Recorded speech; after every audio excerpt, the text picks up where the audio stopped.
रावलपिंडी में एफआई के माल खाने से 15 करोड़ मालियत की मुल्की और गैर मुल्की करेंसी लूटने के केस में अहम पेशरफ्त सामने आई है। मुल्जिमान से बरामद रकम में हेर फेर करने पर 9 पुलिस मुलाजमीन और प्राइवेट शख्स पर मुकदमा दर्ज कर लिए गए हैं। तफसीलात हासिल करेंगे डॉन न्यूज के नुमाइंदे ताहिर नसीर से। ताहिर नसीर, इस हवाले से मजीद क्या तफसीलात बताएंगे आप? जी सन्ना, देखिए एफआईए के मलखाने से 1 जून को मुल्की और गैर मुल्की करेंसी लूट कर कुछ लोग फरार हो रहे थे, जिनको मंदरा टोल प्लाजा के ऊपर जो मंदरा पुलिस है उन्होंने गिरफ्तार किया। मुलजमान से बरामद रकम में हेर फेर करने पर 9 पुलिस मुलाजमीन जिसमें एफएचओ भी शामिल है, उनके खिलाफ मुकदमा दर्ज किया गया। मुकदमे में एफएचओ, एएसआई, 7 कांस्टेबल, प्राइवेट शख्स बतौर मुलजम नामजद किए गए हैं।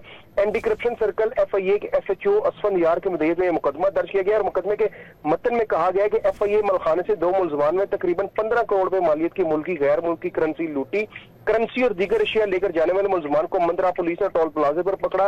मंदरा पुलिस ने मुलजमान से बरामद रकम में हेर फेर करके सिर्फ 4 करोड़ 79 लाख रुपए बरामदगी जाहिर की। मंदरा पुलिस की बदनीति रोजनामचा रिपोर्ट के फाड़ने से भी जाहिर है। मुकदमे में inspector Yasir Awan, ASI Imran Muzaffar, constable Khizar समेत 10 अफराद को नामजद किया गया है। जी, बहुत शुक्रिया ताहिर नसीर आपका।